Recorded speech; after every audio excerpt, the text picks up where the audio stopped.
¿Qué onda, gente de YouTube? Bienvenidos a Geeks Fuera del Closet. Mi nombre es Fabián Navares y el día de hoy quiero hablar de historias. Últimamente y por la escuela he estado trabajando en proyectos muy interesantes que me han estado enseñando cosas muy útiles para esto de escribir historias, que si no lo han notado es algo que me gusta mucho hacer desde chiquito, ya sea en formato de cómics o en formato de novela escrita. Aquí les traigo 7 tips de cómo escribir historias para que no se tengan que dar de topes y eviten cometer muchos de los errores que yo cometí a la hora de escribir historias. Entonces, sin más que decir, empecemos.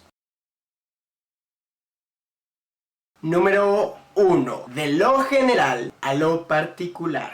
Así como los dibujos llevan un orden, primero haces un sketch, luego puedes irte a line art, luego puedes poner colores planos, luego puedes poner volúmenes, texturas, detallitos, highlights y al final corrección de color. Las historias también llevan un proceso así, que va de lo general a lo particular. No puedes empezar a detallar un ojo súper chingón en una cara a la cual ni siquiera le has hecho el sketch. Si haces eso, lo más probable es que tu ojo quede chueco o la cara quede deforme. Pasa algo similar con las historias. Primero tienes que empezar con una idea general, el sketch. Mi idea es de una señora viuda de clase alta que para mantener su estilo de vida vende droga, weeds. O mi idea es de un grupo de misfits que se ven obligados a trabajar juntos para salvar a la galaxia. Todo a la par de música de rock muy buena. Y ya con esas bases pues vas agregando, pues va a tener un mapache que habla, o va a estar súper loca la señora, cosas así, detalles, ¿no? Pero el chiste es empezar con tu boceto, ¿no? Y ya con esto es menos probable que pongas elementos o cosas que no funcionen de la historia. Por ejemplo, con Psique, volviendo a arreglar la historia, me doy cuenta que tengo que quitar hojas enteras que no funcionaban o no aportaban nada a la historia. Mi dibujo, mi historia quedó chueca, deforme. Número 2. Conoce a dónde vas. Y por esto me refiero, conoce el final de tu historia. Es muy padre hacer un dibujo sin saber a dónde vas, pero te aseguro que ese dibujo va a quedar muchísimo mejor si tienes referencias o si tienes una idea muy clara de qué es lo que quieres hacer, conocer a dónde vas. Es muy interesante ver cómo tienes a tu personaje al principio de la historia y cómo va a cambiar para que termine de esta forma al final de tu historia. Todas las cosas que pones en tu historia van a tener más sentido, van a contribuir más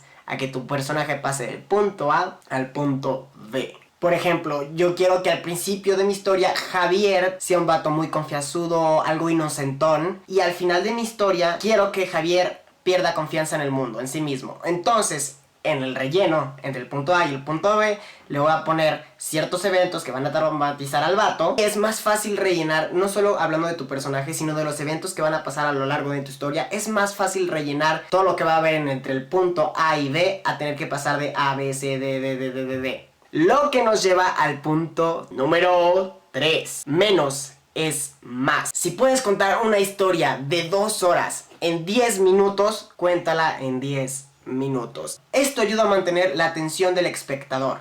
O sea, ¿para qué coños quieres saber que Arley cruzó 7 montes antes de llegar con sus hermanos a pelearse? Eso no contribuye nada al plot, no te enseña nada nuevo del personaje. Tener esto en cuenta a la hora de escribir, que la información que estés dando sea relevante o para el personaje o para la historia. Tienes que dar información nueva y útil. No es necesario escribir todo el día del personaje, desde que se levantó hasta que se acuesta. Simplemente los eventos importantes de ese día. Ese día se levantó tarde, cómo es el personaje, se peleó con sus hermanos, cómo se relaciona con otras personas y su familia fue secuestrada, lo que lo obliga a enfrentarse a reyes malvados. El incidente que da inicio al plot de la historia. Número 4. Toma aspectos de la vida real.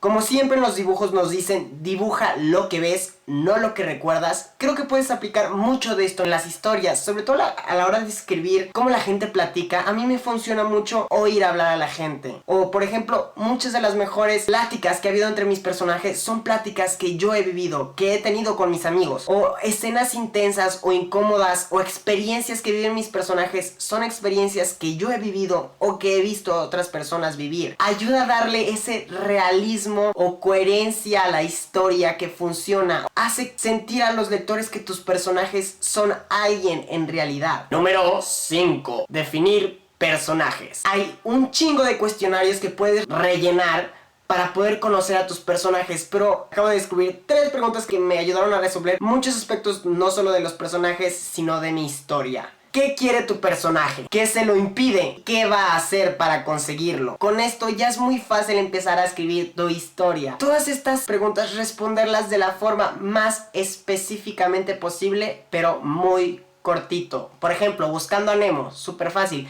¿Qué quiere el papá? Encontrar a su hijo. ¿Qué se lo impide? Un buzo se lo llevó y recorrió todo el mar y ahora pues no está con él. ¿Qué es lo que va a hacer? Recorrer todo este mar, enfrentarse a tiburones, cangrejos y un sinfín de números y mis aventuras para recuperarlo. Sencillo, ¿no? Entonces, hacer eso con sus personajes, siento que les va a dar vida y ustedes los van a conocer más. Número 6. El efecto pulpito. Antes de comenzar con este punto, les voy a dejar aquí el link de un cortometraje animado que ganó mejor Oscar a no sé qué, para que lo vean. Denle click, véanlo.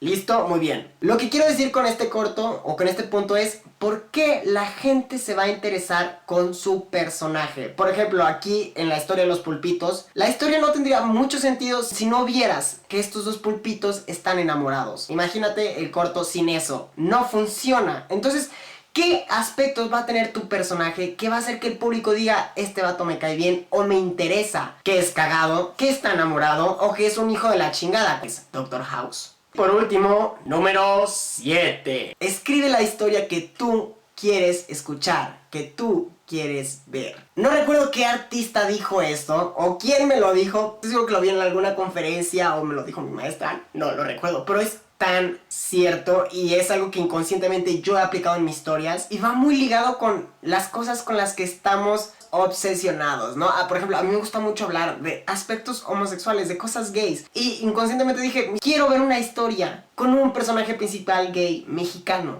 ¿sí sabes? Es de lo que yo quiero escribir, de lo que yo quiero hablar. Y siento que esto también ayuda a crear contenido original. Yo sé que es imposible crear algo 100% original, pero escribir esa historia que tú quieres ver, que nadie te ha contado y que mueres por oír, te acerca como un 15%.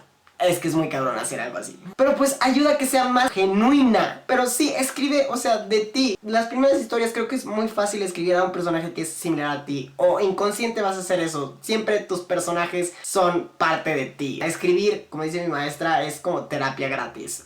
Háganlo. Y pues bueno, esto va a ser todo por hoy. Espero que les hayan servido en algo esos tips. Si yo hubiera sabido muchas de estas cosas antes de empezar a escribir o dibujar mi pinche cómic, me hubiera ahorrado muchas cosas. No olviden darle manita arriba, suscribirse y comentar algo allá abajo. Es la forma en la que me dejan saber que estoy haciendo un buen trabajo. También sus dudas o me faltó algún tip o qué tip conocen ustedes que no he mencionado, déjenlo abajo por favor. Mi nombre es Fabián Navares y ustedes acaban de ver Geeks Fuera del Closet. Bye.